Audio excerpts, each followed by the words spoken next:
Hall Community Meeting. My name is Christine McNulty. I am the city's Community Engagement Specialist. Before we begin, I'd like to note that bathrooms are by the entrance of the cafeteria.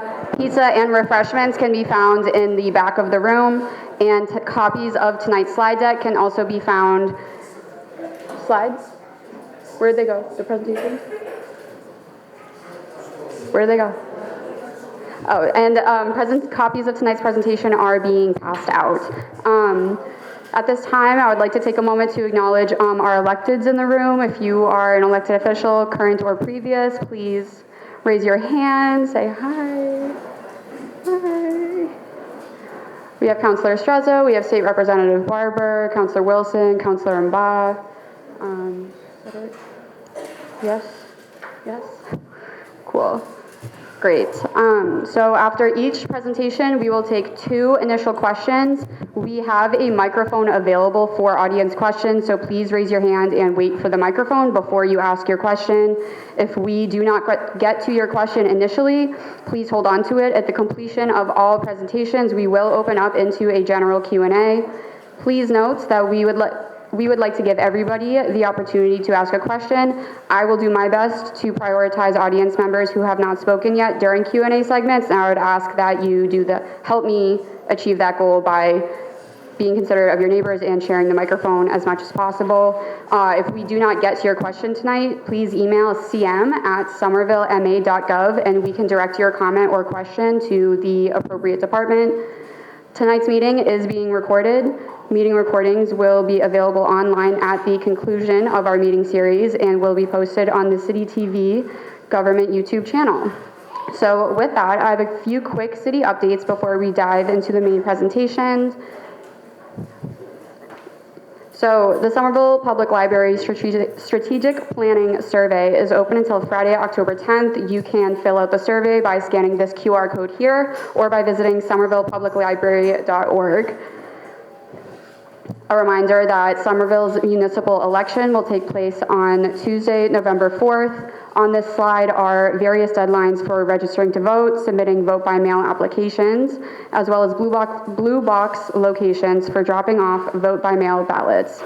For all election information, please visit somervillema.gov/elections. And while we are on the topic, the Elections Department is looking for poll workers. Poll workers make $240 for the day, and you can email hradmin@somervillema.gov to apply.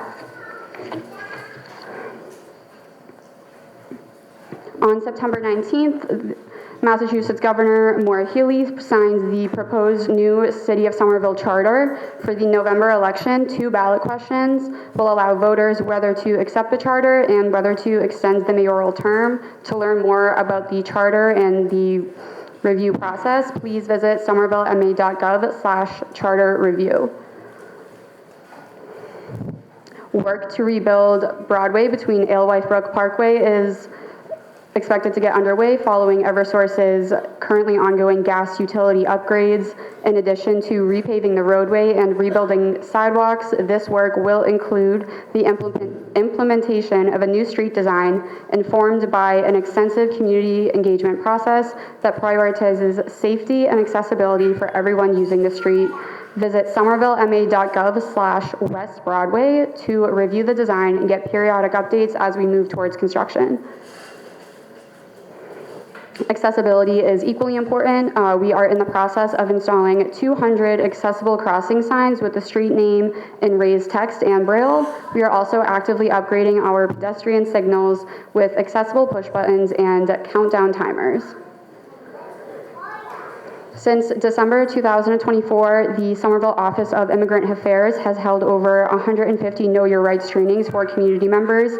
If you are looking for this information, please visit our wonderful SOIA staff members at this table over here who have a variety of information materials, all of that fun stuff in a variety of languages. And to learn more about upcoming events, Know Your Rights trainings, or more information about the Office of Immigrant Affairs, please visit somervillema.gov/SOIA, that's SOIA, or scan the QR code here. attend the Davis Square Public Safety Meeting on Monday, October 6th at the Somerville Community Baptist Church. The meeting will be live streamed on youtube.com/citytv.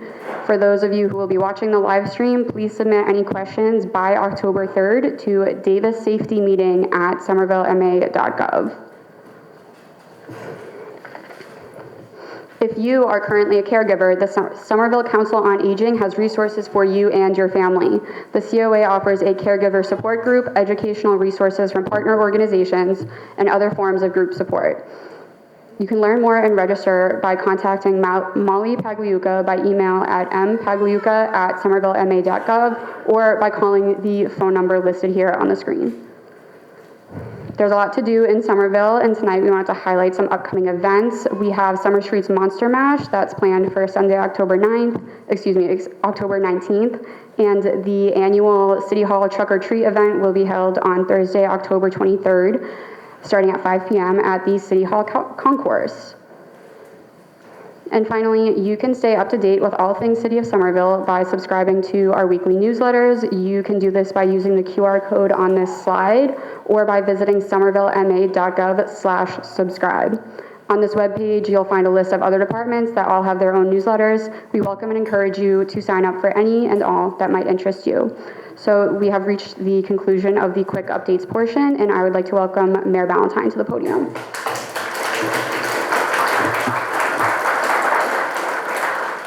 Good evening, everyone. So why don't we get to know one another and get to know who's in the room. For those of you who knew, I was the Ward 7 City Councilor for 8 years, so I ask you to please raise your hand if this is your first meeting.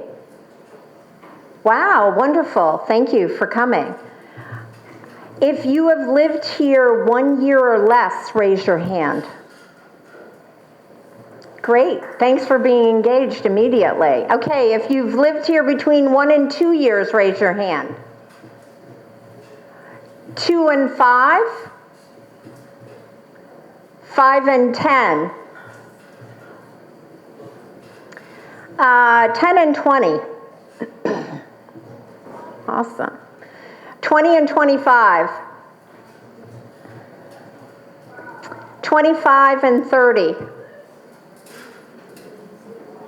Over 30. Okay, if you've lived here your entire life, raise your hand. Woo! All right. Okay. If you have children who attend the Somerville Public Schools, raise your hand. If you're a pet owner, raise your hand. Okay.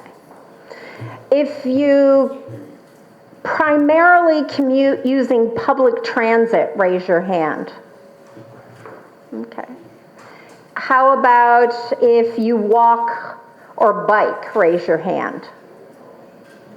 Okay, and if you use a car? Okay, awesome. If you plan to go to Monster Mash Festival, raise your hand. Okay. So is there any question that any of you would like to ask to know from your neighbors? Just shout it. If you're bothered by the airplane noise. Okay. If you're bothered by the airplane noise, raise your hand. Okay. All right. Great. So next up, I'd like to introduce staff who are here today. I'm going to ask them to stand up and sort of, if you're up against the wall, move forward and just say your name and your department, okay? So all staff, please stand up. And the reason I'm doing this is if anybody has to leave early and they have a question for a particular staff member, you know who they are and which department they are, and you can chat with them. Okay. I'm going to start this way first. Okay. Good evening, everyone. My name is Lauren Mahoney, and I am the Deputy Director of Emergency Management. Good evening, everyone. Emergency Management Director Bill. Good evening. I'm Amanda Williams, Director of Racial and Social Justice. Hi, I'm Vanessa Keeley, Senior Urban Forester for Public Space and Urban Forestry. Hi, I'm Jessica Ballin, Senior Traffic Engineer for the City of Somerville.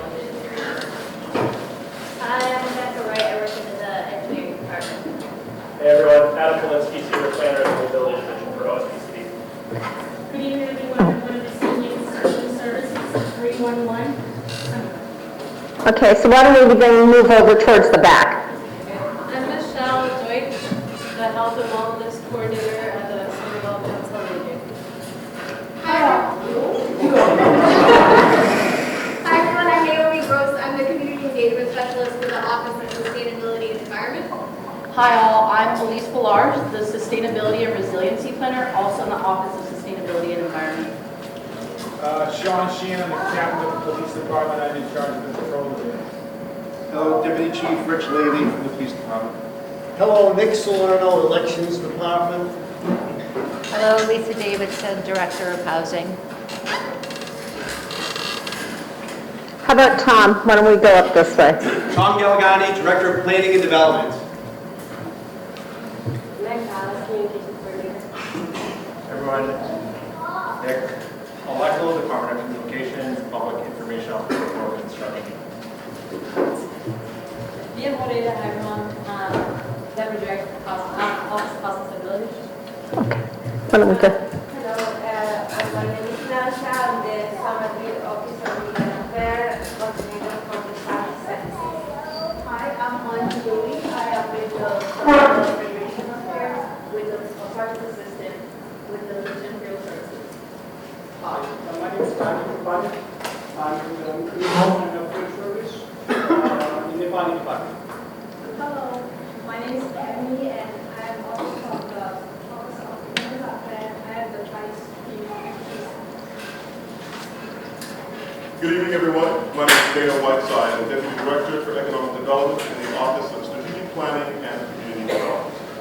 Hello, I'm Dan Bartman. I'm the Director of Planning, Preservation, and Zoning in the Office of Strategic Planning and Community Development. Hi everyone, I'm Kate Weiss, and I work as an economic development planner.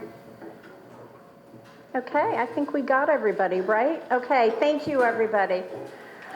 So we have a housing crisis. It's no surprise to any of us in Massachusetts.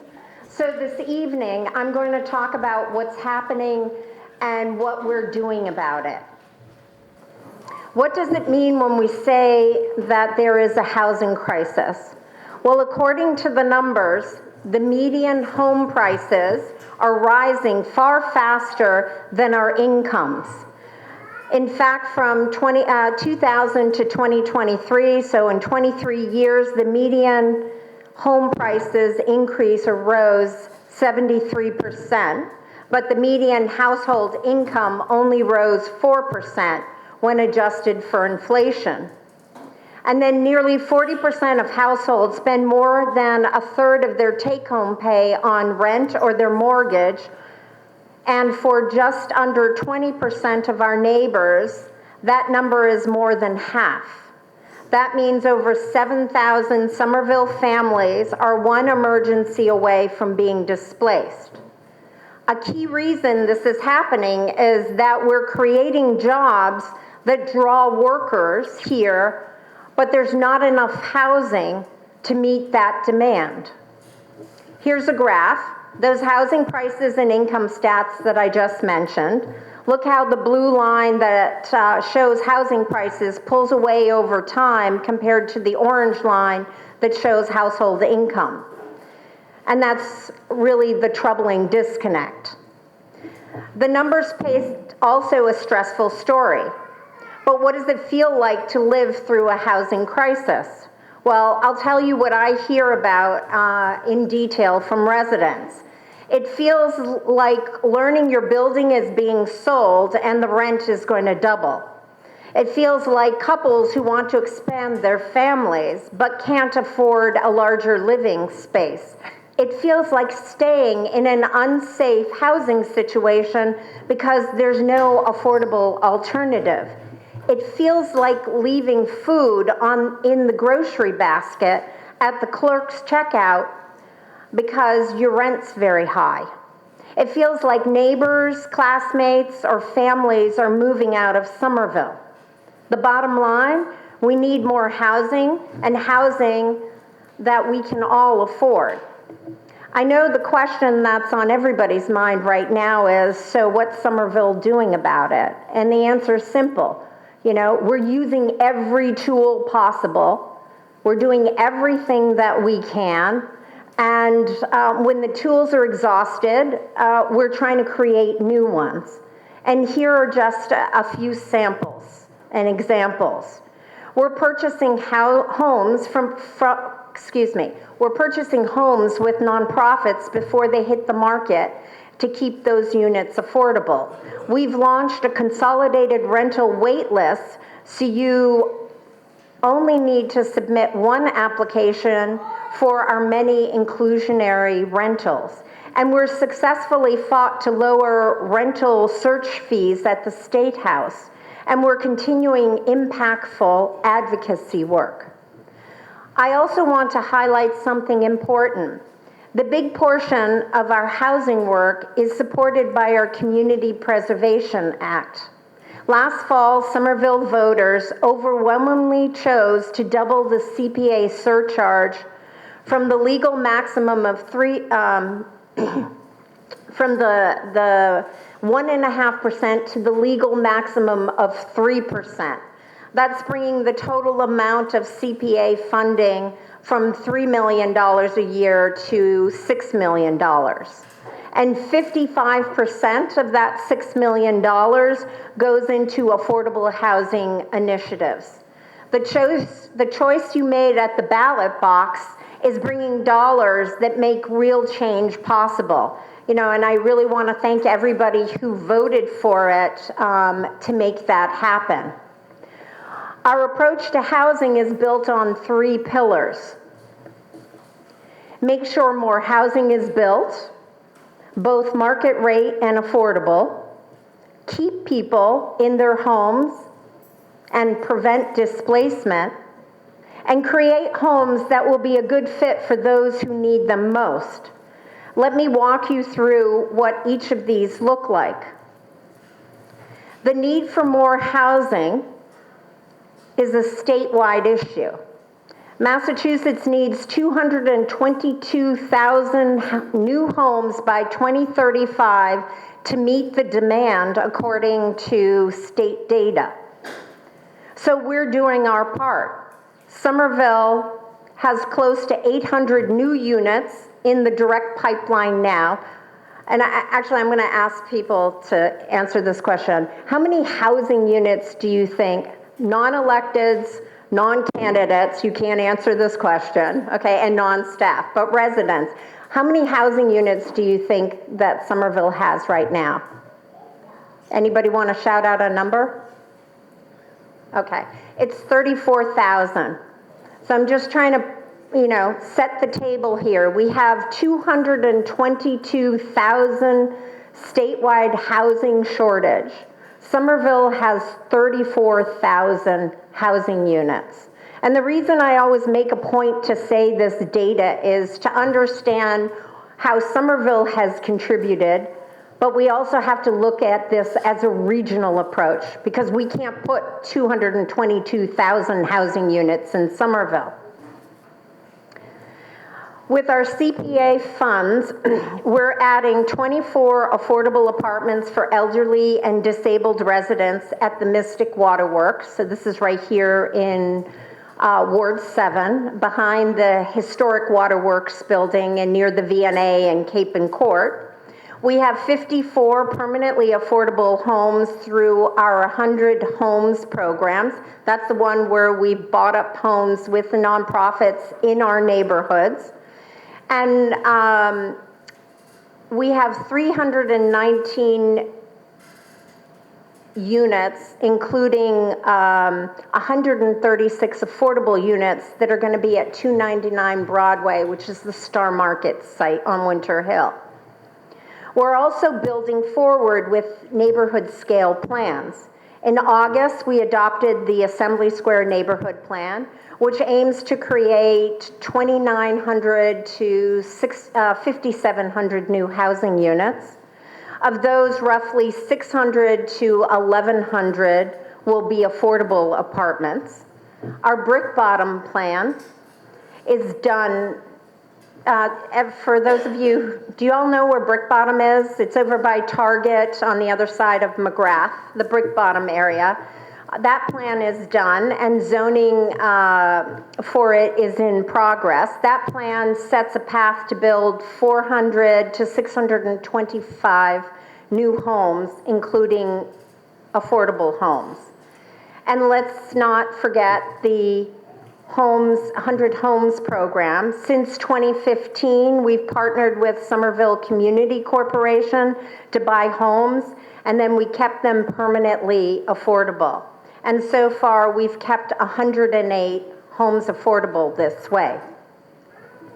So back closer here to home, this is a quick look at the projects in your neighborhood, Ward 7.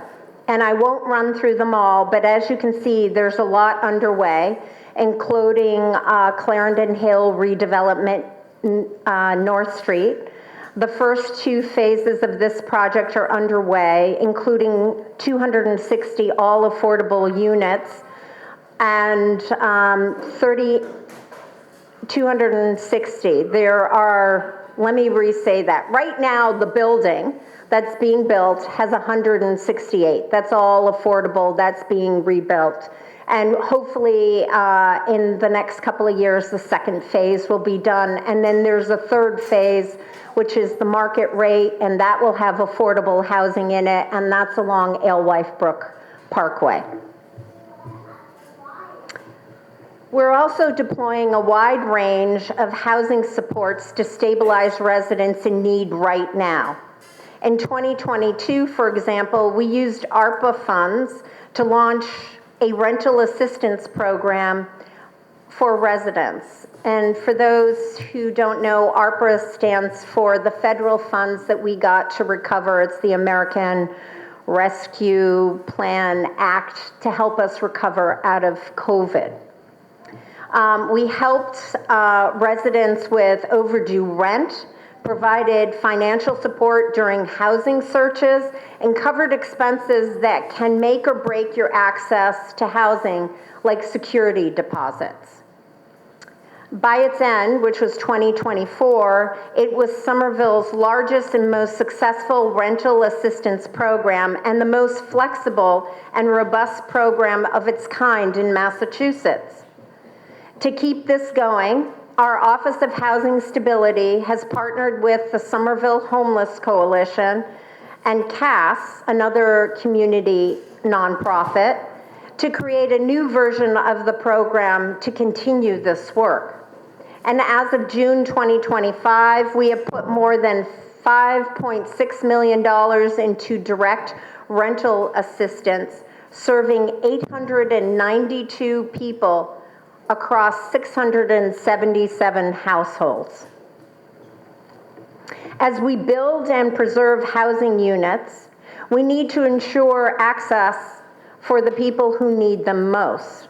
Our inclusionary housing program is one of the strongest tools we have for that. Any new building with 4 or more units must set aside at least 20% as affordable. Since 2021, Somerville has added nearly 3,000 new homes, and 499 of them are affordable because of this policy. We also need to ensure units that fit people's needs. So in addition to doing things like making sure we build family-sized units, we also made housing for older adults a top priority. The average Social Security monthly payment is $2,000. Meanwhile, the median rent for an apartment in Somerville is $3,423 a month. That doesn't add up.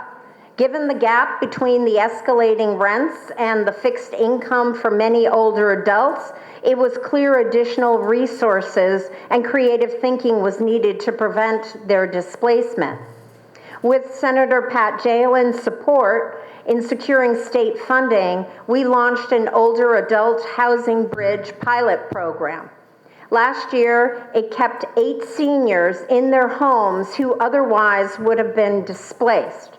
And because of that success, the state is now set to more than double that funding to $220,000 this year, pending their revenue review.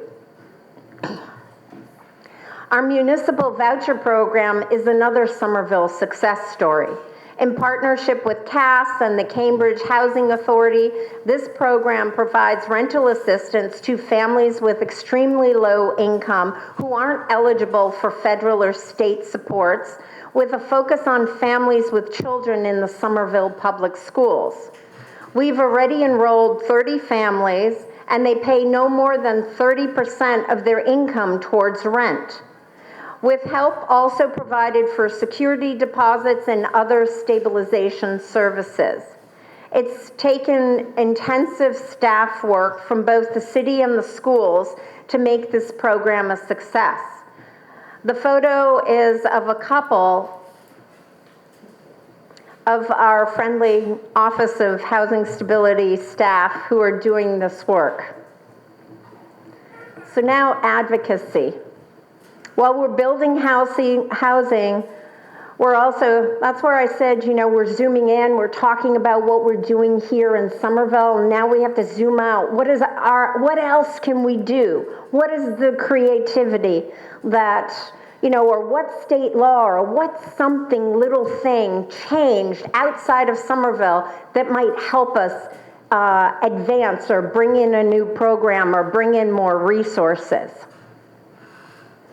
So I've also directed staff to actively advocate for greater tenant protections in order to help keep tenants in their homes, and our advocacy has paid off. We helped pass the Affordable Homes Act this summer, which seals certain eviction cases, and we're already holding workshops so tenants know their new rights. We fought for access to council legislation, securing $2.5 million in state funding to expand tenant legal representation at the local level statewide. And here in Somerville, we've taken the lead by contracting with 2 local agencies to provide the supports directly. We built a statewide coalition to push for the real estate transfer fee on luxury sales. I testified to support of this fee at the State House this month. It could bring in $6 to $10 million a year for affordable housing here. And we've advanced rent stabilization home rule petition at the state legislature, recommended by my anti-displacement task force. That petition would cap rent hikes at 5% and add some eviction protections. So what does this all look like in terms of investments? We've invested a historic level of advanced housing affordability and stability goals, a total of roughly $62 million in 3 years. In the current economic climate, it could be tough to keep that pace up, meaning creative approaches will continue to be important. We're able to do this work really because of you. We are fortunate we have a community that wants to take on the housing crisis. I do want to note that the way I see this, I always talk about I want to give you the whole coin, if I use the metaphor of the coin, and there's 2 sides to the coin. On one side of the coin are the costs there, you know, the rents, the mortgages, the costs to live here. And on the other side of the coin are good jobs. You need economic mobility. You want to be able to earn more money, you know, as whatever your pathway is. So on the job side, we're expanding training for employment in the growing sectors like clean energy, building maintenance, and skilled trades through SCALE, our Somerville Public Schools, and local partners. We're also helping local employers stay local. Last year, we launched the Small Business Vitality Grant that can cover up to 12 months of storefront rent. We also released a commercial leasing handbook to help local entrepreneurs find and secure spaces that work for them. When I say we're using every tool in the box, I truly mean it. Somerville cannot solve the housing crisis alone, but we can do our part. We are doing absolutely everything we can to build more housing, combat displacement, as are our state partners. From strengthening tenant protections to expanding affordable housing to rethinking regional housing policy, we must keep going, and we will. So together, we can ensure that Somerville remains a place where we can all call home. To connect yourself or others you know with staff for information or assistance, there are some links here on this page for the inclusionary housing program. You can sign up for alerts when units become available and also for housing assistance. So thank you. I can take 2 questions now, or I can take them at the end when we're open for everybody's questions.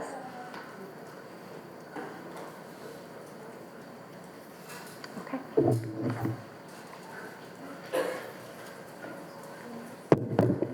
Thank you so much, Mayor. Again, we'll have time for Q&A later on.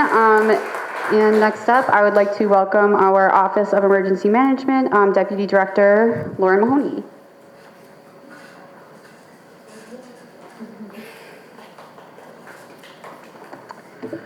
Good evening, everyone. As Christine said, my name is Lauren Mahoney, and I am the Deputy Director of Emergency Management, and I am here tonight with Director Bill Fisher. So I want to ask the room, does anyone know what emergency management is or what emergency management does? It's typically the response that we get, so do not be embarrassed. Next slide, please. So this slide will show what emergency management is, how we describe it, what it entails, what we do, and sort of what it all means.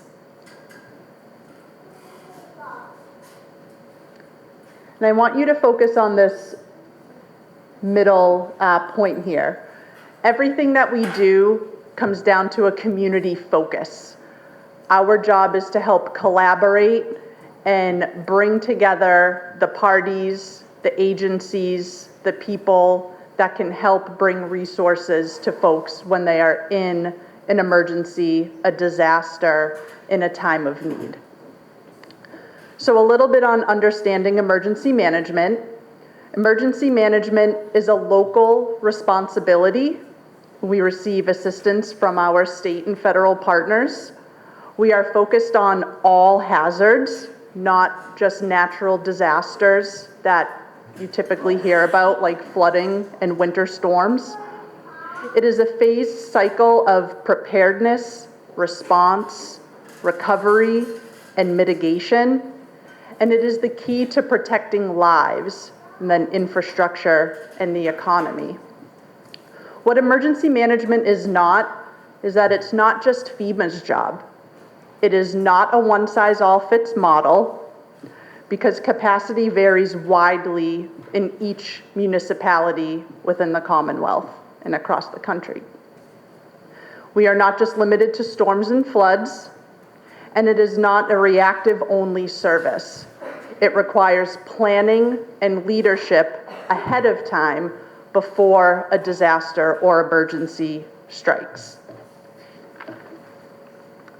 So this is the Somerville Office of Emergency Management's mission statement, and our job is to reduce the impacts of disasters together through that whole community approach, ensuring that everyone, regardless of background or circumstance, has access to resources and support that they need to recover and thrive.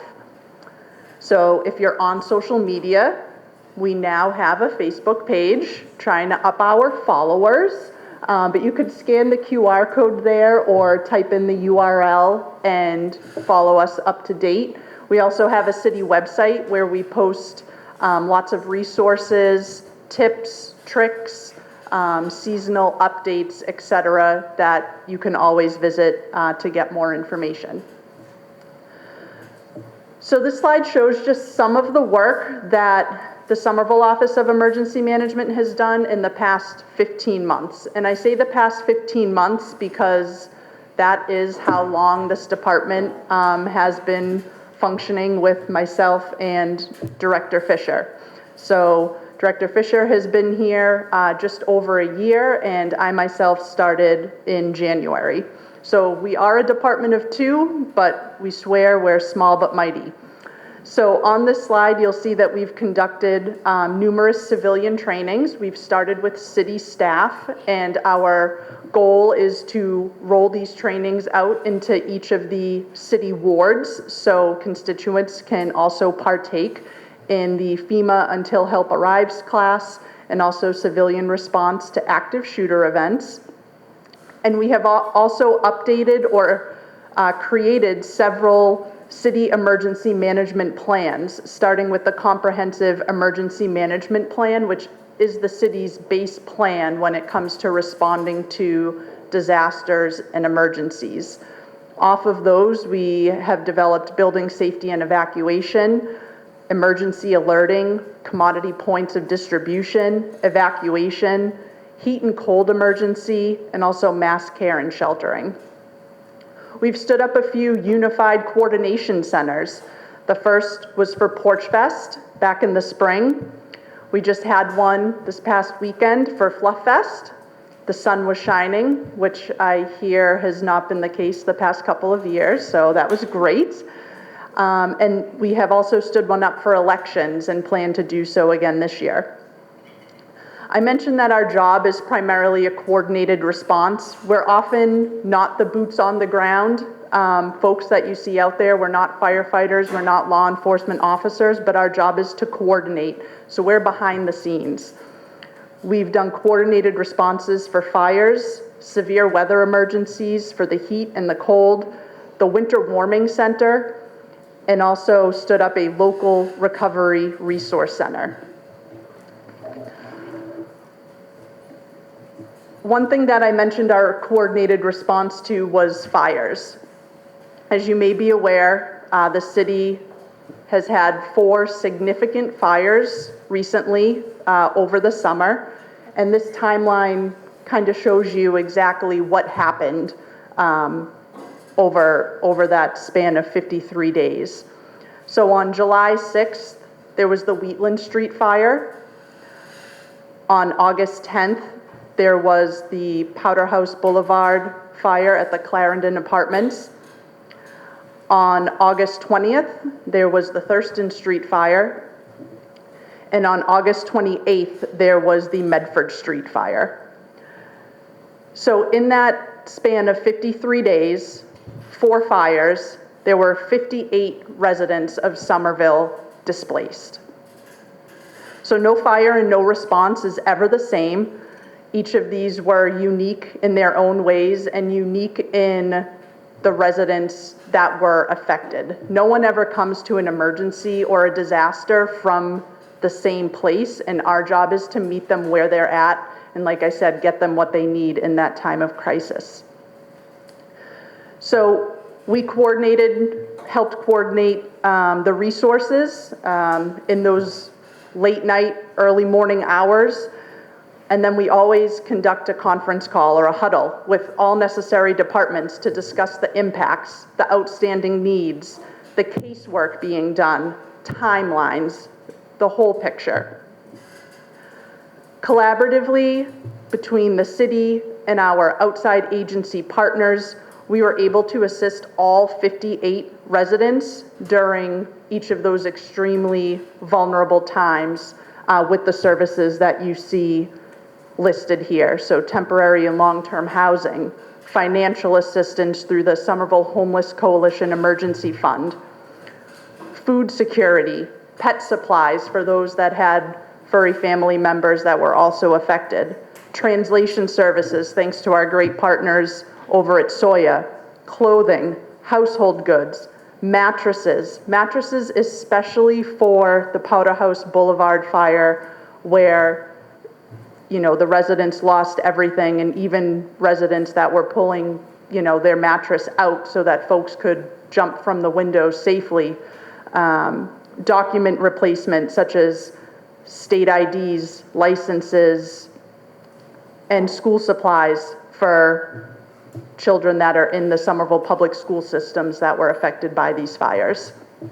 So that's just some of the work that we have been doing and what some of our day-to-day operations look like, and there's a lot more to come, and we encourage you to reach out to us and ask questions, bring forward any ideas that you may have so that we can learn how we can best support you.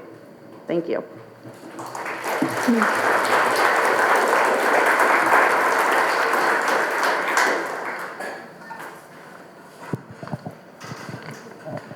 Thank you for the work that you both do. I had not heard of this department before, so I appreciate all the work that you've done in the last 15 months? Yes. 15 months, that's a lot of work that you have done. So my question is, there are two of you, and with emergencies such as a fire, fires don't happen, if they happen at all, conveniently between 9 and 5 in the daytime. Since there's only two of you, how do you coordinate these events, say at 12 o'clock at night, 2 o'clock in the morning? How do you do that? Thank you. Yes. Then a follow-up, I'm sorry, is you say you provide lots of material goods for people who need it. Do you stockpile that, and do the community help with that? Yes, both great questions. So as I stated, we're not the firefighters, we're not the law enforcement officers, and you are correct. When these fires happen, typically they are not during the day, they are late night when folks are sleeping, unfortunately. So we have a system set up where we get notified of an event in the city. Either one of the chiefs will text us. We have a radio system that notifies us via text message. And if I'm at home and my phone goes off, I simply get up and I sit at my kitchen table and I start taking notes from what I'm hearing, from what I'm being told from the scene. And we're doing all the coordination, like I said, in the background. We don't need to be at the scene to get the information that we need to put out what we call situational reports to our partners so that everyone knows what's going on, so that when we have those conference calls, those huddles first thing in the morning to go over everything, all the information is one place for everyone to review. And as far as the items and materials, resources that go to the individuals, the survivors of these fires, we work with the community. That's our state partners, nonprofit partners, non-government officials, and we have those connections established ahead of time so that when we learn what the needs are, what the impacts are, where people need assistance, we reach out to those departments and organizations individually and let them know, and they bring the resources to us or directly to the individuals. Sure.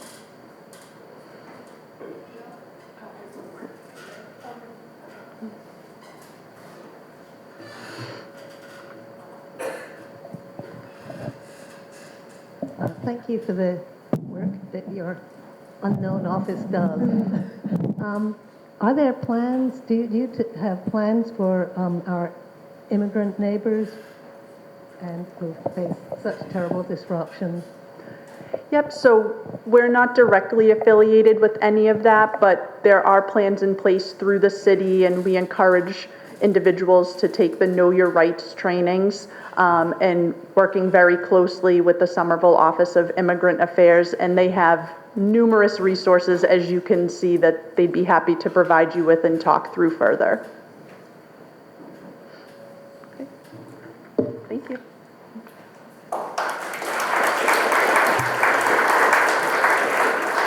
Thank you so much, Lauren. If any of you are interested in what a resource recovery center looks like after an emergency, there is a video from one of the resource recovery centers that Bill and Lauren put together this summer. It's on all of our city social media feeds, so check it out on Facebook and you can see what that looks like. And next up, I would like to welcome Deputy Chief Labby to provide an update for the Somerville Police Department.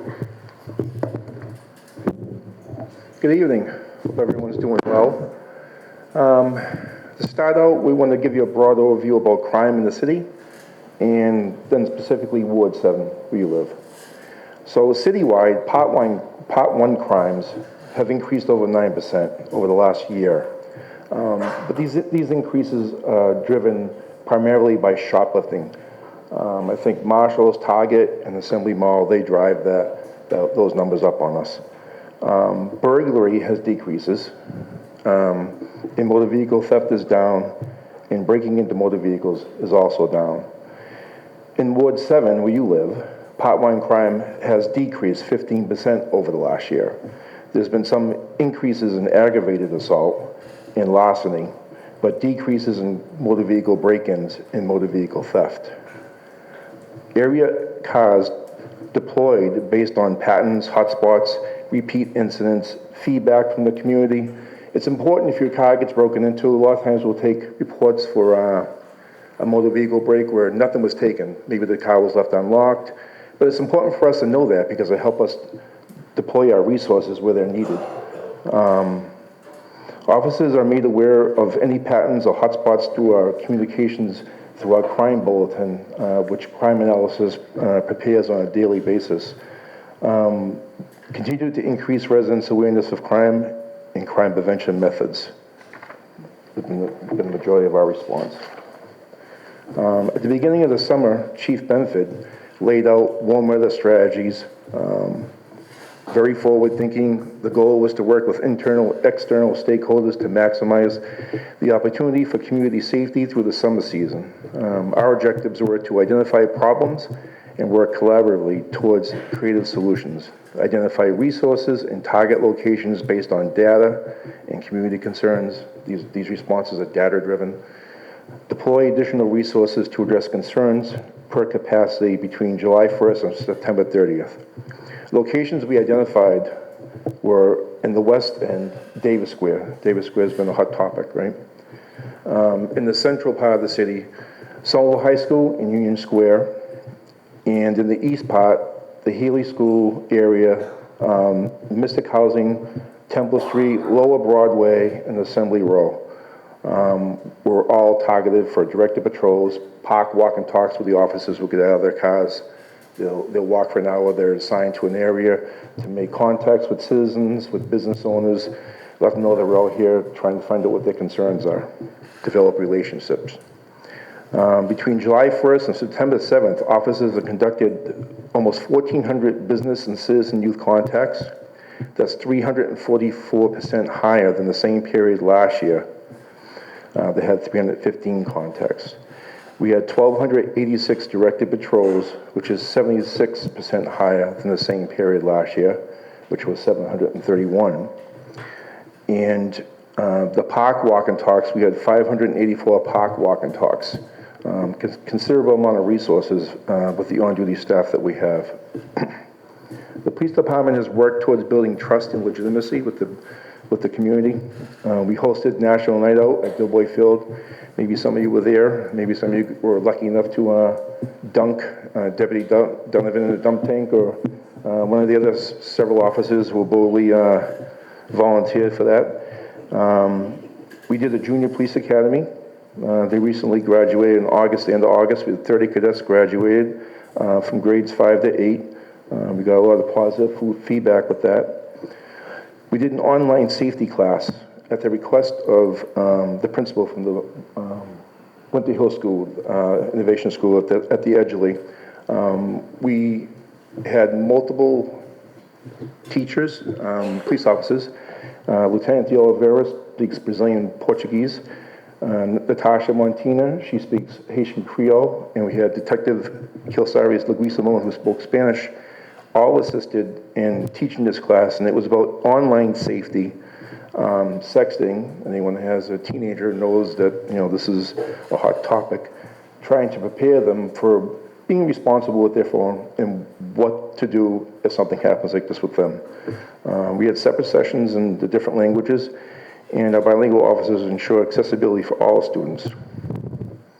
We also did 9/11 awareness sessions, Asian Tea Party, and in January, and in June, we hosted the Brazilian Coffee Social. We were present for that as well. Priorities for the future. Implementation of pilot and co-response by CORE. We hope to launch a pilot program soon after the year begins. We're working on it now with the mayor's office to come up with a program that will work for Somerville so that we can be better service providers in this area. Mental health, as you know, is a serious issue in all communities. We're going to work towards the best possible solution to give the best service that we can for our community. We're going to work with the PSFA manager to implement public safety for all recommendations. Create community policing command within the SPD. The chief is working hard to do that. We're currently hiring. We want to partner with the city and residents to address specific neighborhood needs. Develop neighborhood engagement teams for each ward. Create a sustainable pathway for community members to engage with and problem solve with the police department throughout the year. If anyone's interested in a new career field, we are always looking for candidates. What better way to help change the way policing is done but to join and pitch in. We encourage members of the community to consider a career in law enforcement, to speak with family, friends about opportunities. We offer competitive salaries compared to other cities and towns around us, full benefits. We're part of the Group 4 retirement. It's challenging work. Policing is not the same as it was 20 years ago. Approaching 30 years in November myself. This is a young person's job, and we need young minds to come in and take over and lead the way. Of course, there are some requirements. You're going to have to complete a full police academy, which is no easy task. You have to have the ability to be post-certified and complete a vigorous background check. There are 2 ways to become a police officer now. Before, it was strictly civil service. You took the test and you landed where you did. There is still that way, but there was also an alternative form of hiring. And that is when offered, you can apply for a position to the alternative hiring process to the City of Somerville's Human Resources. We'll be taking applications at the end if anyone's interested. Reporting crimes. There's an app you can download on your phone where you can report a crime and be anonymous. We can reach back out, but we don't know who you are. This is not something you should be doing for an emergency. We have had tips come in where someone's smashing a window right now. This is Sunday morning at 3 a.m., so nobody saw it till it was looked at. It's not me in 24 hours is what I'm trying to say. So it's not some place to report a crime. It's some place to give us a tip, or if something non-emergent is going on, then we can take that tip and we can do the best we can with it, right? To report crimes, you can call the non-emergency line 1212. If you have an emergency, obviously 911. You can follow us on social media. We have Facebook accounts, Twitter, Instagram. Our SPD website is somervillepd.com. And if you don't want to download the app, also online, somervillepd.com, there's a contact there where you can submit a tip.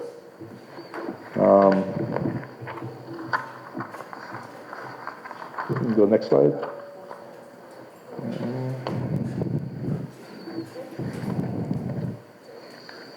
Okay.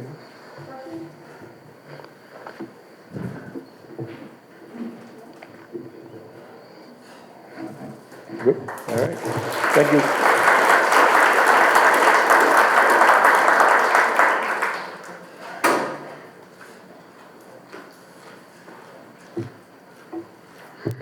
Next up, I would like to welcome Vanessa Bukili, who is the Senior Urban and Forestry and Landscape Planner from the Public Space and Urban Forestry Department. Thank you. Hi, everyone. We are Parks and Trees. We also go by PSUF, if you hear that around town. Next slide, please. I wanted to announce the completion of our open space and recreation plan. This is a plan that serves as a guiding document for the next 10 years. There's lots of good data in here. It's really exciting. It tells us how far we've come with our parks since our last open space and recreation plan, and it sets up our goals and priorities for the next 10 years. It also has some great information about Somerville history and the number of acres of open space we've added and park ownership, in case you're curious. Next slide, please. Pollinator news. We've also published our Somerville Pollinator Action Plan. We're now working to implement some of those plans that we came up with. One thing we've done is add pollinator plantings to 5 parks across Somerville. We've added pollinator plantings at Conway, Hoyt Sullivan, Chucky Harris, the Wedding Nook at Prospect Hill Park, and we have demonstration pollinator gardens in front of City Hall. You can also contribute to our pollinator efforts by becoming a pollinator champion. You can find details by scanning the QR code on this slide. And if you meet certain requirements, you can also pick up a yard sign, put it in your yard, and show off your pollinator pride to your neighbors. This fall, we wanted to remind people that less is more. When you're taking care of your garden, some tips from the Pollinator Action Plan are to plant native plant species and to leave leaves in garden beds so that they can decompose naturally and fertilize the soil. Also, don't cut back your perennials until May. Just leave them there. Hollow stems can serve as great pollinator nest habitats throughout the winter. And a final reminder, in case anyone's nervous about pollinators, most of them don't sting. There's lots of pollinators besides bees, but most of our native pollinators are actually solitary insects, and they're not defending a nest, so they're not going to sting you. As long as you leave them alone, they'll leave you alone. Next. Next, in partnership with the Somerville Commission for Persons with Disabilities, this fall we're installing 10 inclusive swings, raising our total percentage of playgrounds with inclusive swings from 23% to 83%. These new swings have a hard yoke, that's the plastic piece in the front that clips in. But if you or someone you know are a caretaker of a child that needs the soft harness, please speak with me at any time after the presentation, and I can help you get one. We have them available. We've also opened a new park named after Ken Kelly, who's a local Union Square change maker. And this park is at 217 Somerville Ave. If you haven't been there yet, go. It's very cool. All right.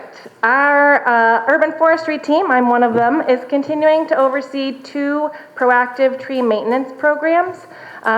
One of them is our Parks Tree Health Maintenance Program, and this is our 6th year of the program, and we're completing the cycle this year. So the goal is to hit every park in the city on a 6 to 7 year cycle, so we're doing the 6 years, and check the health of all of those trees and perform any necessary maintenance. So pruning the trees, amending the soil, removing anything that's dangerous. So next year we get to start the cycle again. Our second proactive tree maintenance program is our Young Tree Training Program, and this program is for our youngest trees. We maintain them on a 3-year cycle, making sure that all young trees that have been in the ground for at least 3 years get assessed and pruned as needed. These 2 programs help prolong the life of individual trees and our urban forest as a whole, especially as we continue to meet our goal of planting at least 350 trees every year. And for construction updates in Ward 7, we have Dilboy Auxiliary Fields. We have natural grass fields here. The grass is establishing well on site. The park will open, fully open in the early spring. The tennis courts will open back up before then. Thank you for your patience on this park. It takes a long time for natural grass to establish, but we hope that once it's there, it'll be really fun to use. As with all of our PSUF projects, you can find details on project updates on Summer Voice. Questions? Couple. Hi. Hi. I'd like to ask you a question about how, if one has a pollinator garden with many plants and bees, butterflies, but then one has a neighbor who reports that person to inspectional services for having an overgrown garden, and then inspectional services continually sends tickets to the person. What can one do? My understanding is that inspectional services basically only follows through if neighbors complain. But this particular neighbor has been harassing me for 20 years and continually, and I don't know what to do about it. But I do not want to continue to pay these tickets. So how do you work with inspectional services on a situation like that? Great question. That's a tricky one. We have had some meetings with ISD, and our understanding was that tickets only would be issued when there's overgrowth, like onto a public way, but it sounds like that is not your case. One of the pictures they sent me was a picture of my driveway, which is a personal way, Yeah. not a public way. Interesting. All right, so in case you couldn't hear that, there's pictures of her driveway, so not overhanging a public way. That is unfortunate. I don't know exactly how to handle that, but I'm happy to get your information afterwards, and we can reach out to ISD on your behalf to let them know that pollinator plantings are, there for pollinators and not to just annoy neighbors. So I can try to help you on your behalf. I don't have an answer for you at this time, but I'm sorry that you're dealing with that.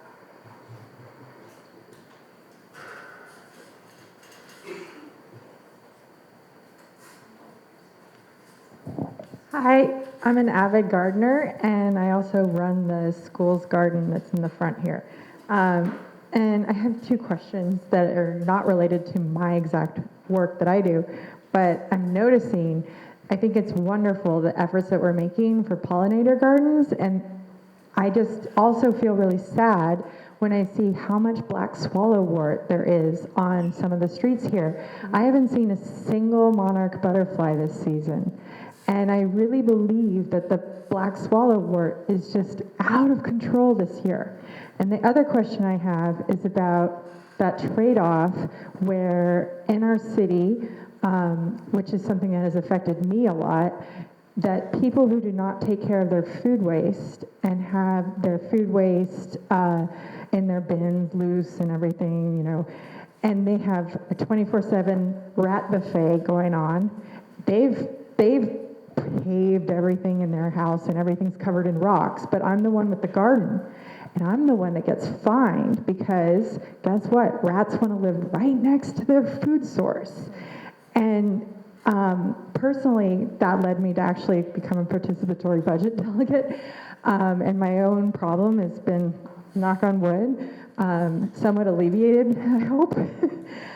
But I think this is a massive problem, like how we balance the important thing that we have quality of life with pollinator gardens, we're not using pesticides, but then saying, okay, we should keep our leaves and everything out loose. That actually attracts and enables rodent burrowing. So I just want to kind of talk more about that balance that we're trying to have here, like as a city. Yeah, there's always a lot of factors to consider and to weigh, so it just depends on the situation sometimes.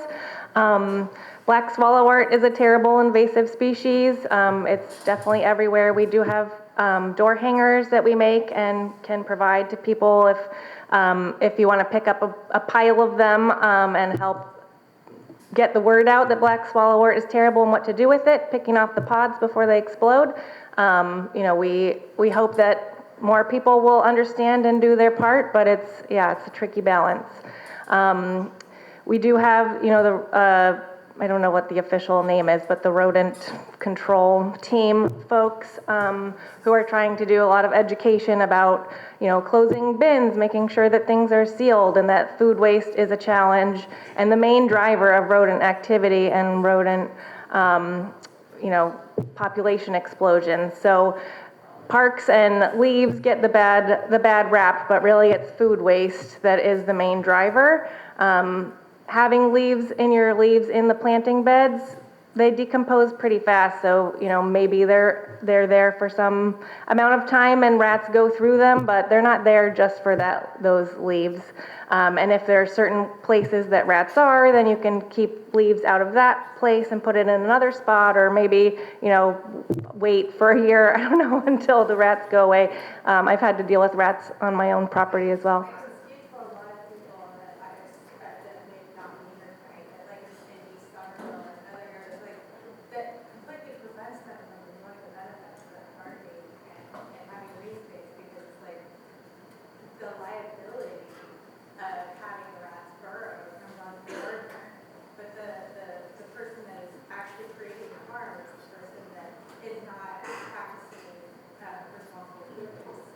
I know that our rodent protection team, what is it?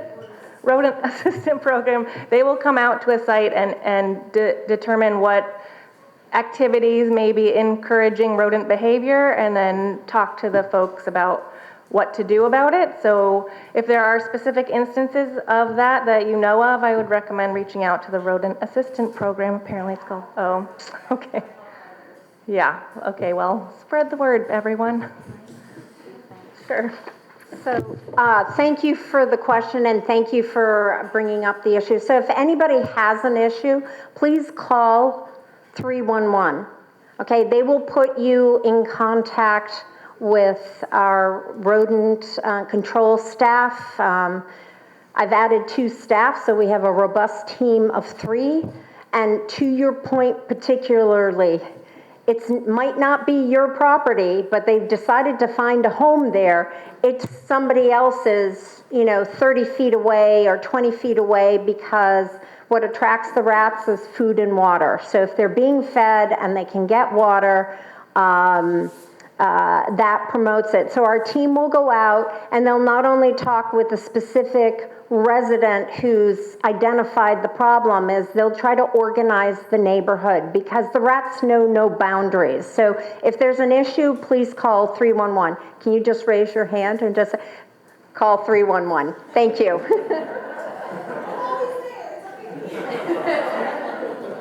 That was 2, yeah. Okay. Thank you. Thank you so much, Vanessa. And last but certainly not least, I would like to welcome Adam Polinsky, who is a senior planner with our mobility division, to provide an update on street safety in Ward 7. Thank you. Good evening, everyone. My name is Adam Polinsky. I am a senior planner in the mobility division. I am no Brad Rawson, but I will do my best to fill his shoes tonight. I can tell by that most of you know who Brad is. So I sit in the Office of Strategic Planning and Community Development. For anyone that's new and still learning their way around the city and our departments and how they work, that mouthful is a way of saying that there are a lot of economic development specialists like Dana, zoning specialists like Dan, or Vanessa, specialists in urban forestry, that all sit in that same department. Mobility is one of those divisions within OSPCD, as we call it. And we specifically focus on transportation, but it's in that larger context of all of those affordable housing, zoning, economic development, and PSUF specialists. So there's a broader context, and we bring a very specific lens. One of our mandates is safety and keeping people safe on our streets. That is not a mandate that we take lightly, and it involves a lot of coordination. It involves a lot of coordination just within our team, within other departments within the city, like police, like fire, like engineering, and a lot of coordination with you all to figure out what our priorities are and how they're shifting and how we can do our best to balance all of those competing needs. Some examples of what that looks like in terms of outcomes are that we pave 3 miles of street every year, reconstruct approximately 2 miles of sidewalk as well. Usually those efforts are done as part of the same project, but we have started to expand that so that sometimes we can be a little bit more strategic and nuanced and repave a sidewalk here and then do a road over there. It also means more and more of what we call traffic calming installations. So all the speed humps you see around the city, raised crosswalks, raised intersections, widened sidewalks, that all counts as well. And we're building more and more of those every year. I'll talk a little bit more about that in a minute. As I also mentioned, involving you all, we do over 100 community outreach events every year now. We are out in the community. This work is not easy, and we don't claim to know exactly what we're doing at every minute, and we want to continue to learn and try to get better, and that involves being in touch with you all as much as possible. Those 100 community outreach events are specific to mobility and some of the tabling we do. That does not include things like city council or committees or commission meetings as well. So hopefully you've heard of at least a couple of us or talked to us already. If you haven't, we're doing our best to get out there multiple times every day or every week with our small team of 8. So how do we know whether or not we're doing a good job? As I mentioned, one of our key mandates is safety. So crashes and what's happening on our streets is really important to us, and this is one of our key performance indicators in terms of are we succeeding. This is a graph that shows the number of reported crashes in blue and how that has changed over the last 10 years.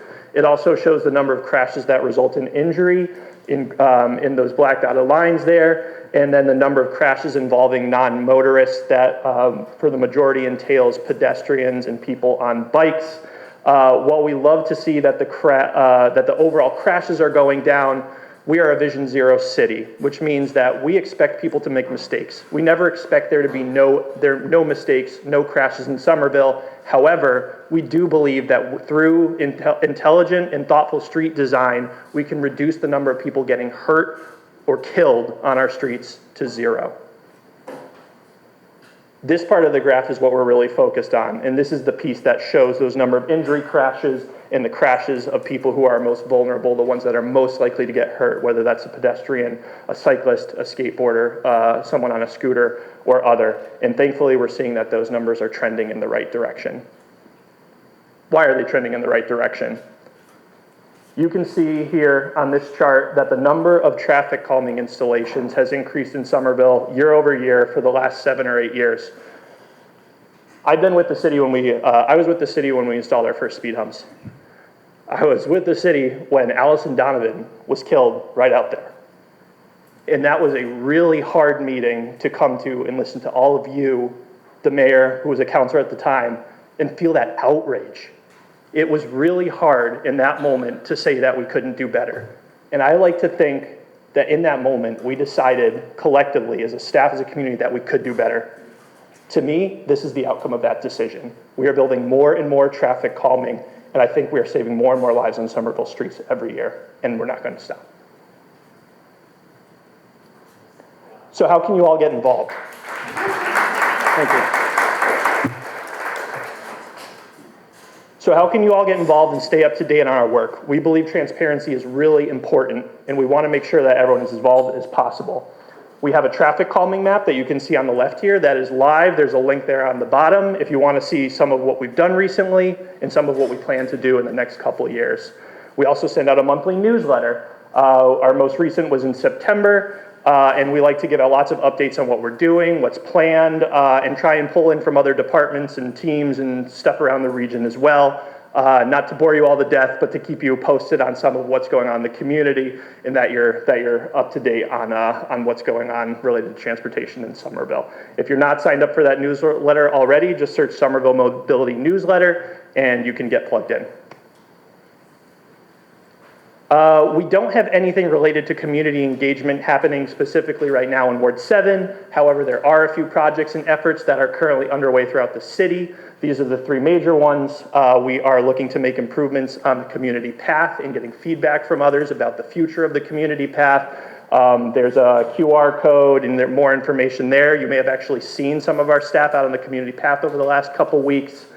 We have a project on Western Pearl Street that is currently getting into the end of the design phase, so we're showing everyone the latest that's happening on Western Pearl. So encourage you to come to the meeting. I'll actually be there with a few of our staff on Saturday at Ed Leathers Park to talk through the latest design. There will also be opportunities to review the plans online after next Saturday. Come to pop-ups, come to a virtual community meeting as well, so you can look more into that. We are also going to be just launched, and we'll start the process for a new project on Broadway. We're calling it Broadway Magoon in the Magoon Square area. That one is still early stages, so we do not have a design established yet. So we want to get feedback from the community. What are the issues? What are the things we need to be paying attention to, and giving people information about what's to come on that corridor. Questions? Questions now for Adam, and then after that we'll transition into an overall Q&A for all of the presenters tonight. Hi there, thanks for the presentation. Just a quick one is, in Teal Square, there is supposed to be, at the traffic lights, the vehicles are supposed to stop a distance away from the light in front of the firehouse. And that is ignored. That's a safety thing for the fire engines to be able to get out. And my question is, what are the plans to help vehicle owners to acknowledge that that's a safety issue and they should be aware of it? And the other is, are there any plans for looking at the crosswalks where people have to step up onto the curb at the crosswalk? So for people who can't do that, that again is a safety issue. People in wheelchairs or crutches or whatever. Those are my two questions. Thank you for the questions. So the first one, it's almost as if I planted you there. I'm going to look really good giving the answer to that one. But for Teal Square, we've actually been aware of that issue, and the foundation for a new mast arm, which is the structure that overhangs and the light comes down, that has already been poured, and we're actually going to be constructing that new mast arm further back down Holland Street so that people are actually more likely to stop in the correct place. So that work should be happening in the next few weeks. And it's most likely, we believe that is going to significantly increase compliance, because usually you don't go past the light to stop, right? So that whole fixture is going to be moved back 20 or 30 feet. And people are going to be much more likely to stop there. It's been something we've been working on for a while, and so we're excited to roll that out, and we believe people are going to be much better about understanding where they should be stopping and obeying that, so they're not going to be in front of the fire station anymore. So that's hopefully good news for everyone on that front. To your second question about crosswalks, generally the best way for us to build more crosswalks is by doing some of the reconstruction I was talking about earlier, where we go through and we pour concrete, and we have a crew that comes out and they actually reconstruct this stuff in a way that it makes it more accessible, is the word we use for it, right? So that there's a nice flat slope. That work is often it can be very slow seemingly, and so we have projects that we roll out. West Broadway is one of them. It was discussed earlier in the presentation, not mine, but in the beginning slides, where we'll go through and we'll reconstruct all of those sidewalks, and we'll reconstruct all of those ramps so that they work better for everyone. We generally pick one or two of those projects every year. We're trying to do more little one-offs. I work closely with our engineering team, who also pick a number of streets around the city, and they'll do, some of the worst offenders, like some of the worst spots here and there, and they'll select those streets and those curb ramps and improve those as well. So that program is starting to get up and running, and so we're trying to improve more and more of those worst locations every year so that people can get around more easily and more safely. Hopefully that answers your question.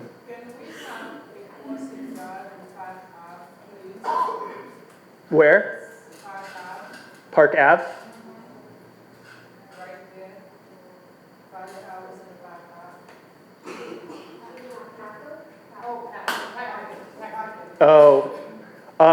That I believe is handled by the police department, so I would defer to them. Maybe you can talk with them afterwards. That I can't answer that one for you. Can I just chime in? Thank you for the question. Anybody wants to work as a crossing guard, please? There has been a shortage for a number of years, and we've done, a whole lot of trying creative solutions to try to fill that position. But it is primarily because there's not enough people who want to be crossing guards. I don't know if he wants to say anything or...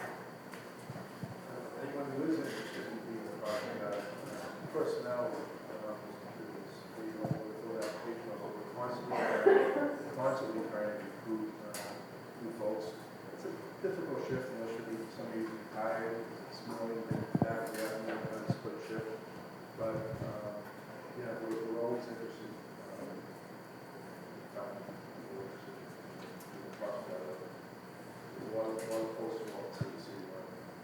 What was the specific location, Packard Ave and?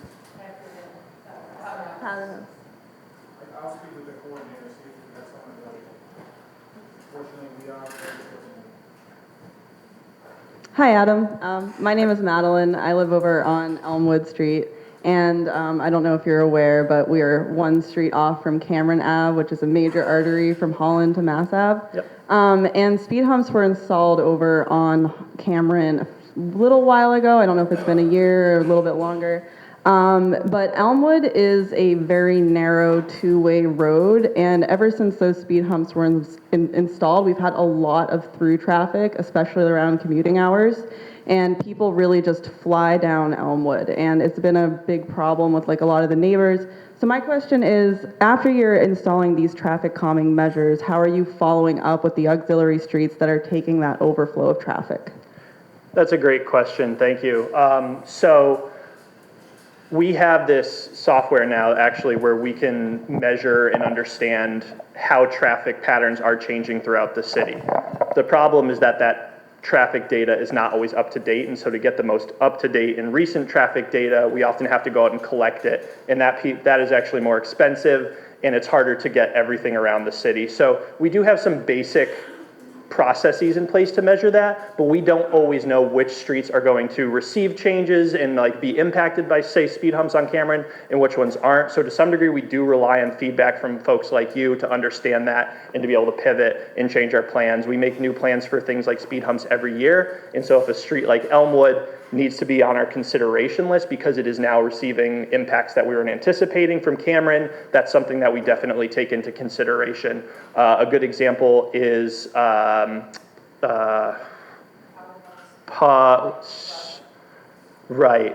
That is one. We also installed speed hump recently on Wallace Street, and Irving and Simpson have seen increases in traffic as a result. Those are now going to receive speed humps, or are slated to as priorities potentially for speed humps next year or the year after. So we're very much in the process of adjusting as needed based on some of those changing traffic impacts.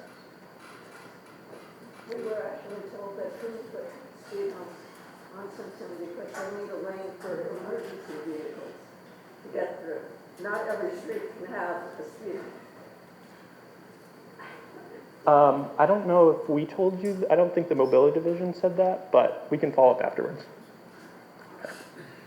Thank you, everyone. Thank you so much, Adam. We are now going to transition to just a general Q&A for all of the presenters here tonight. I will ask that if you presented tonight, that you please make yourself ready and available to answer questions at the podium. That being said, if you have a question, please put your hand up and I will work my way around the room with the microphone.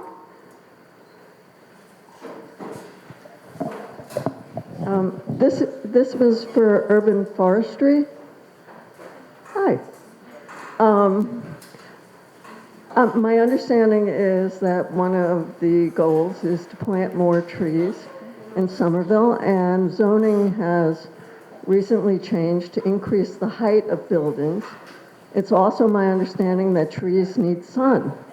How are you involved in the zoning process and determining waivers when they are given for even higher buildings that are being planned, and how effective is your intervention? Well, one other great thing about our zoning is that all new development and all extensive renovations have to comply with a green score. So a green score is a sort of menu of options of ways to be environmental on your property. So you can plant trees, or you can have a green roof, or you can have deep soil or permeable pavers, or a combination of all of those to get to a certain score. And so any new development has to meet the required green score. It divides it up by the different zoning types. So our PSUF, Public Space and Urban Forestry, reviews all the green scores, and we know plants, so we consider the height of buildings and the side of the building that the plants will be planted on as part of our green score review. And we don't give credit if the plants aren't going to survive. That's also required in zoning, that the plants have to be alive and be able to continue living well to count. But they don't necessarily have to have any greenery if the rest of the green score adds up. I don't think I've ever seen a green score that doesn't have plants in it. No one's ever applied for, been able to do it without something. I don't do a lot of the commercial property reviews, so maybe it's a green roof sometimes and a few little planters, but there's always something green in the green score. Thanks for your question. I asked this question 2 years ago and I still haven't had an answer. Like that? Okay. Oh, hi. So I asked this question 2 years ago. The mayor, none of the staff could answer it. Hoping to get an answer tonight. So far, any of the candidates I've spoke with that haven't been able to answer this, what I think is a straightforward question. I'm looking at you. I'm sorry, we're making eye contact, but it really affects all of your departments and everyone in this room. And it's simply, what I think is an obvious question: how many people can the 4 square miles of Somerville hold?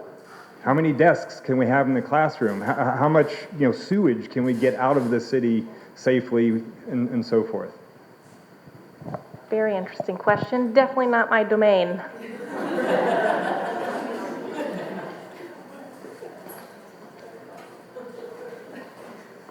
I'm looking at you, Tom, a little, if you can maybe chime in if I don't do it. Yes, thank you for the question. I remember the question. We have, as a community, done strategic plans. Our first one was released in 2012. Our second one, was it 2020? The 2020. And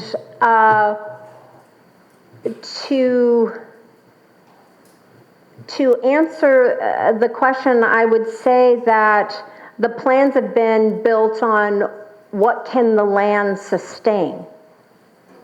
So if the land can sustain, in 10,000 square feet, a building that is 5 stories high, that has been more the approach has been.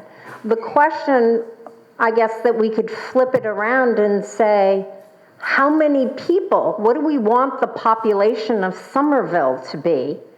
We haven't approached it that way. So some of you with the history, was it about 120,000 or so before 93 and McGrath sliced the city in half? And I know when I moved to Somerville 31 years ago, there was, 70,000 or 69,000, and now we're at about 81,000. So it is not a direct answer. I guess what I would encourage is that when the city is doing its strategic planning, that you lend your voice to that to say, hey, should we pick a number of what that number should be on what we want our population? I mean, it's an exercise. It turns the question upside down to go through. And just to mention, at that time, when I think it was about 120,000. Am I wrong on that? Before 90, yeah. So before 93 and McGrath were put in here. And that was 2 and 3 family homes that just, got bulldozed away. So it just so everybody was close, and also the families were bigger. So that's my roundabout way to answer your question is, what should the population of Somerville be? It's part of a bigger community discussion, and then it just says, do we then want to say, well, if we pick a number, do we then say that we want to then reduce the number of buildings? I will say the way I look at it is, is that our residential tax base funds everything that we do. But unlike a nonprofit or a for-profit organization, we're capped at a 2.5% increase year over year in how much we can increase our operating budget. And so, plus new growth. But we're constrained on how much, we can grow. We've been wholly dependent historically on the residential tax base. And the reason I got involved back in 2011 is they're just saying hey, there's this concept, diversify your revenue. We need to bring in commercial so we can make sure that displacement doesn't happen and that people can afford to live here and that we can also afford to deliver on our progressive values, that there's, new revenue, and because commercial is also taxed at a much higher rate than residential. So, thank you. You're going to have a different answer depending on, what question you're asking. Right. So if I can keep asking, that's great. Yeah, thank you. Hi. So I volunteer for multiple organizations that do work related to food insecurity. One of the things I do is the Food for Free School Market, which literally happens in this building. Over the last year, I've watched the budgets and the support for all of these groups, every single one of them, decrease. And in particular, this year, the Somerville budget for the school market was completely cut to zero. Nowhere in this presentation did I see anything about food insecurity, except in terms of emergency response. It's an increasing issue, especially with federal cuts and SNAP about to be cut. And I'd like to hear something about what the city is doing in that regard, and also specifically why the school market budget was cut. Thank you for the question. The school market budget, you're going to have to ask the superintendent. I can't tell you that right off the top of my head. I can tell you on the city side, I've increased the Office of Food, we call it OFAC, Food Access, no, the Office of Food Access, pardon? Yeah. So I've increased their budget. Sometimes the way the school works, they have grants and all this. I'm not fluent in that. Is there anybody who can speak to the schools that are here? They have a school committee meeting. And I forgot to say that the school committee representative, Laurent Baton, apologizes that he couldn't be here, but he is at a school committee meeting. And if you could reach out to him too, he could probably give you a really good answer on that. Thank you. Oh, do you have an answer? I mean, I don't have the answer, but I have an answer. I can talk about it. Number one, the ARPA funds have evaporated. And all of the emergency funds, like the cards, what were the cards? Carrot cards. Carrot cards, what are they called? Yeah, the carrot cards, the program's gone. A lot of quite frankly, I'm grateful first that you brought this up. Thank you very much for volunteering for the Food for Free program and the market. That's instrumental in serving our community. I am very concerned about food insecurity and food instability now, and whatever is going to happen federal on down, and now that the ARPA funds for food accessibility has just evaporated. Not to mention the fact that that the increase in food prices at the grocery store are now 25% higher than they were 4 years ago. A lot of people are silently dealing with food insecurity, and we're not talking about it. So thank you. But I do think it has to do with ARPA funds. We lost the carrot cards. So there's different ways. And I think we have to be really creative of how we are dealing with food insecurity here now coming into winter and whatever our next budget is going to look like. But it's an ongoing question, but that's my immediate impressions. Thanks, Madam Mayor. I'm sorry, I'm really scared about food insecurity in our community and what's going to happen to us.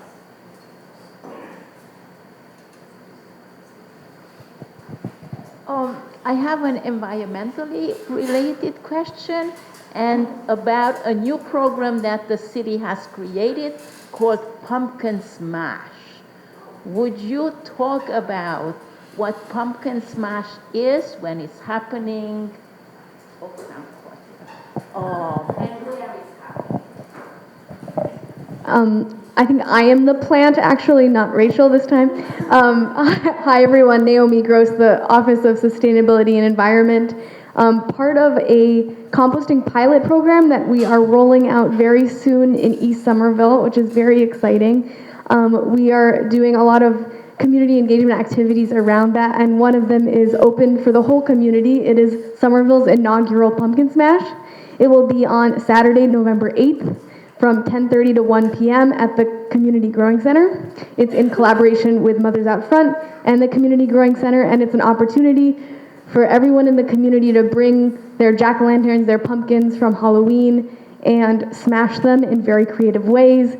Kids are very happily, can get involved, get dirty, get messy, and then all of the pumpkins are diverted from the landfill and will be composted by our contractor Garbage to Gardens, who we are working with for the pilot.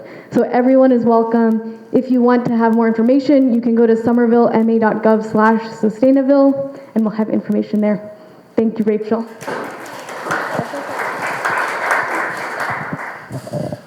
Yeah, hi. I think this is for maybe the council or the mayor. I haven't heard anything about the swimming pit up in Teal Square. Wondering if there's an update on what's going on with developing it.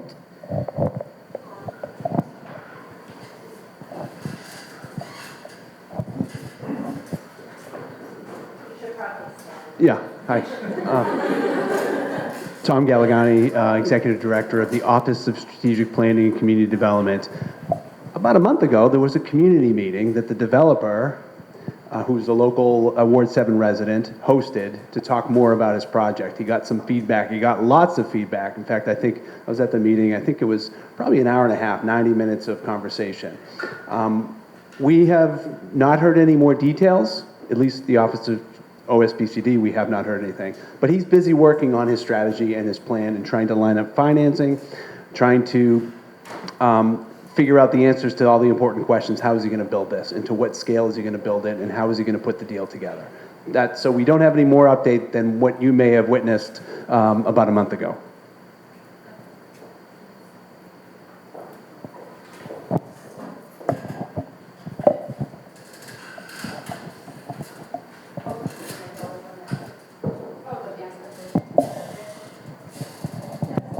As far as I know, that they haven't put any, I'm stepping in for Councilor Pineda Neufeld, former councilor, Ward 7.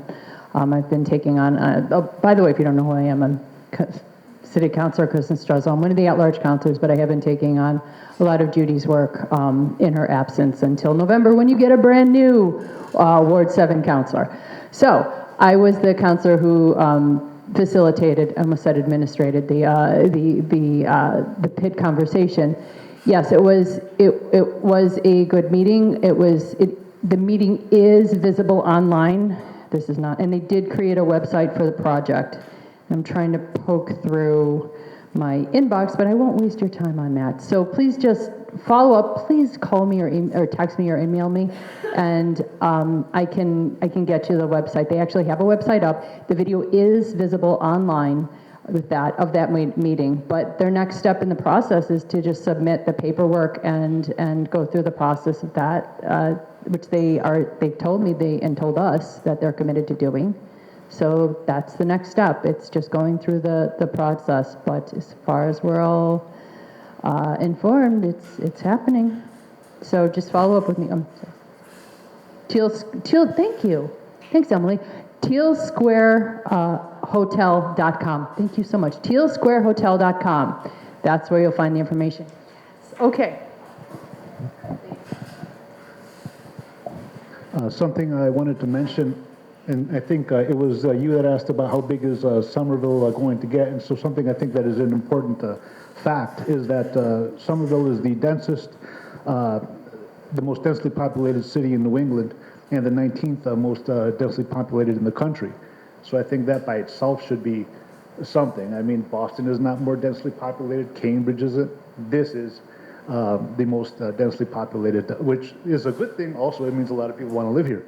But, you know, there's other places nearby that you can live in without cramming everybody into Somerville. So I thought I would just add that.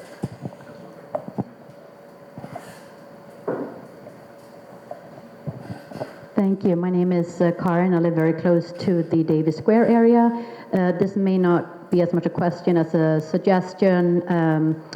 I participated in a meeting on this weekend on the situation in Davis Square. I see a lot of the representatives-to-be who are here. They're addressing the situation with substance abuse and the homeless situation in Davis Square currently. And I left the meeting with two things. One feeling, which was dejected, because I spoke to people who live close to the area who've been trying to be involved in making a change for a very long time, and they're like, nothing is going to change. So I heard from too many people that they feel like nobody's going to address this situation. And then I also left with an insight, which was that a lot of people are sharing opinions about how they feel about the situation and where they stand, maybe, you know, politically or whatever it is, versus facts.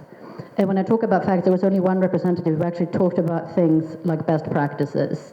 So, for example, something in Cambridge with wraparound services. So I guess my suggestion is, because I think it's so fired up and I think it makes the polarization in our whole country, we're the same, right, in these issues, and we're never going to get to a solution that way. It just doesn't, I don't think it works that way. And I think it's super important for the city, I think, including the mayor, city representatives, the police department. I respect you all. I just think people need to hear what has been done, what can you do, and what can you not do. I heard we cannot arrest ourselves out of this situation. I respect that. I worked with youth at risk for many, many years. I know nobody ends up on the street with drug abuse because it's fun, right? And it's damn hard to get out of it. But my question is, by doing nothing, do we have any evidence that we're helping a single one of these people to a better life by a compassionate approach, by not doing anything? So that was sort of my feeling and opinion. So I digress. But I would suggest that before we have the meeting about the public safety, and I think it's not really public, it's more than that, but there's going to be a meeting on October 6th, I believe. Can somebody please put together a fact sheet? It doesn't have to be long. We don't need a 25 PowerPoint deck. What has been done, right? What cannot be done? And are we looking at best practices in other cities? And if we are, is there something we can learn from it? Because right now, I hear a lot of opinions being back and forth, and there are also a lot of complications, which I think I learned from a post that you had made about who owns the land, right? The corporations, it's complicated. But what do we know? Please put together a document for us.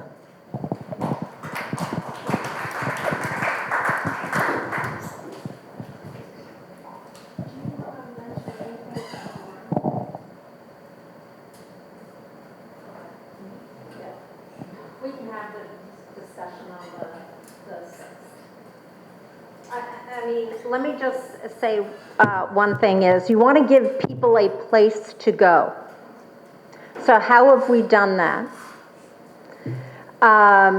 We've opened a daytime engagement center with the Somerville Homeless Coalition. I granted them money, so if there are unhoused that need a place, need to connect to services, whether they need access to food, whether it's medical, whether it's computers, you name it, clothing, there's a place for them to go.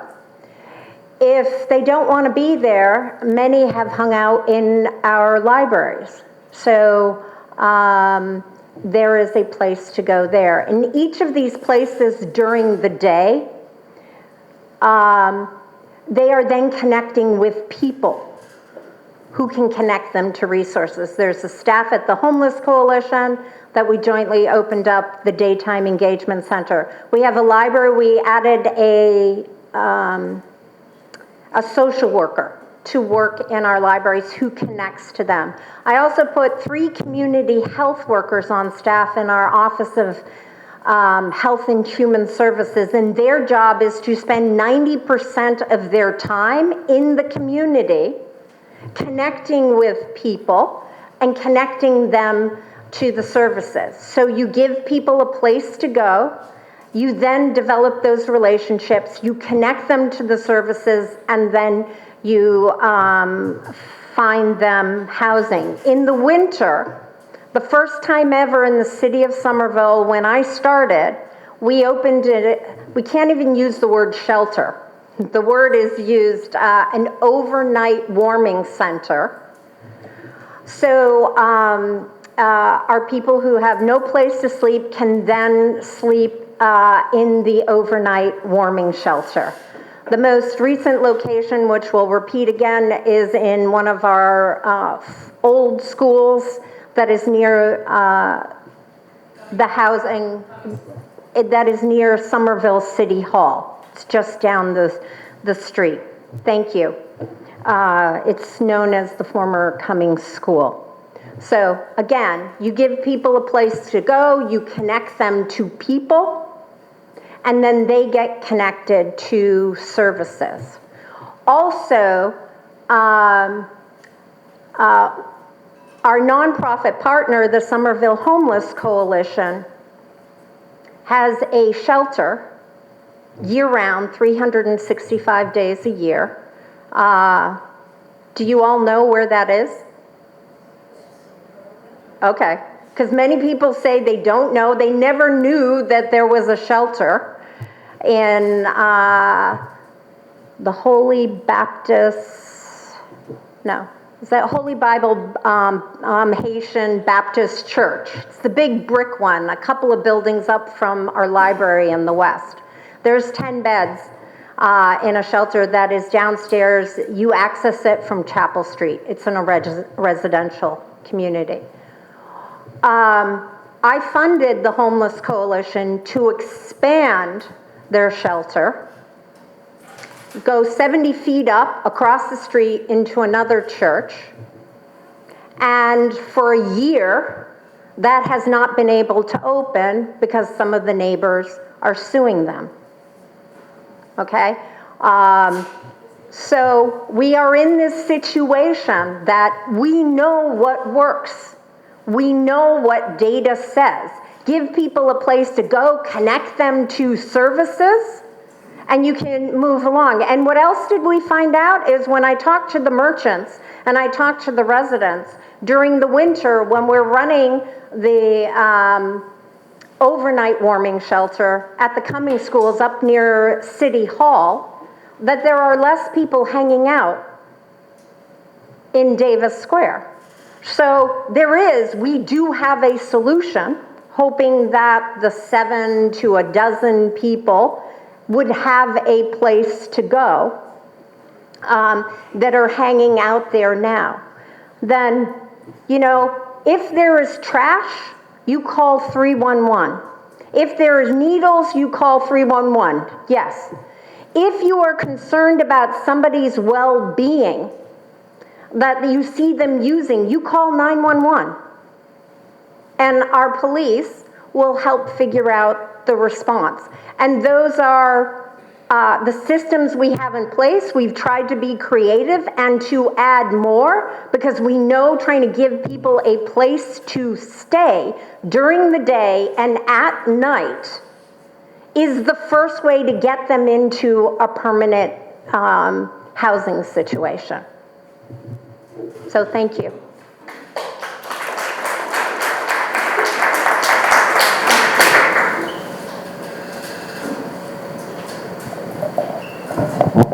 So I think I might be one of the long-term residents here, not quite 50 years.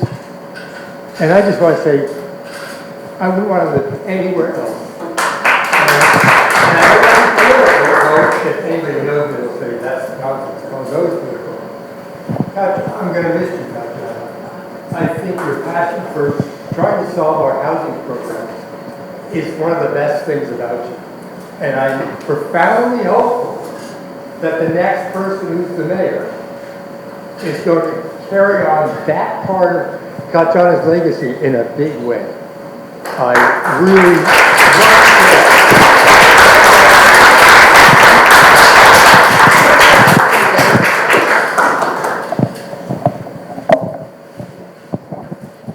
So I just wanted to make a comment about what you were saying before about the homeless people in the square. Now, before I say it, the following, I want to give a disclaimer. I do not work for the Somerville Homeless Coalition. I do not speak for them. But I do volunteer with them, and I talk with them on a weekly basis. And my understanding is that most of the people have been placed in housing. They may still be hanging out there, in part because they have friends there, but most of the people we're talking about are not actually homeless. So if I could just add to that comment, thank you for bringing that up. You know, if we want to get a little philosophical, you know, we don't judge a book by its cover, okay? And to your point, I've gone through the square many times with Hannah and just said, so tell me, who's here, what do you know, who knows housing? There could be 7, and she'd say, well, I know 5 of them have housing. There could be 12. And she said, I think 4, I know that 4 have housing, but their families, their friends, their families, sort of the proverbial, sort of the friendships that they've created is, because that's the square that they hang out in. So I thank you for bringing that up. So to the person who said it's a much more complicated issue, it is much more complicated because we bring our biases to it also. Thank you.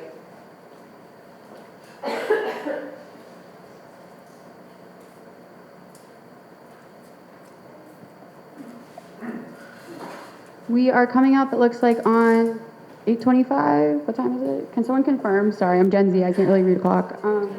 8:21. Great. So we'll do 1 or 2 more questions, and we'll get you guys all out of here at 8:30. Hi. I'll make this quick. I like to think I'm a big picture guy, but I'm going to go in the weeds and sound like a disgruntled citizen. But I don't think there's a question for anyone in particular, but I just had an experience with a city ordinance that I think needs to be a little more lenient. I owned a 2-family house with my wife, and we had 2 tenants who had a couple, they're moving stuff around. They had a couple working lamps, stand-up lamps, leave them out on the sidewalk, not obstructing the sidewalk at all. They're just hoping to find someone to pick them up and share them. Get a $50 notification fine. I thought, no, the pickup day for trash is Monday. They left it on Friday. I don't think they left a free sign. But I challenged it because I thought, like, it seems like it's totally arbitrarily enforced. I see things on the sidewalk, books and things that are left, and I certainly don't have a problem with it. I challenged the city hearing officer, was gracious and heard me out and waived the fine, but only because looking at our record, we had no other problems with the city over many years, but insisted that, oh, there's real problems with books ending up on the sidewalk, things blowing around, and I don't know, it just seems like most people appreciate someone leaving something on the sidewalk.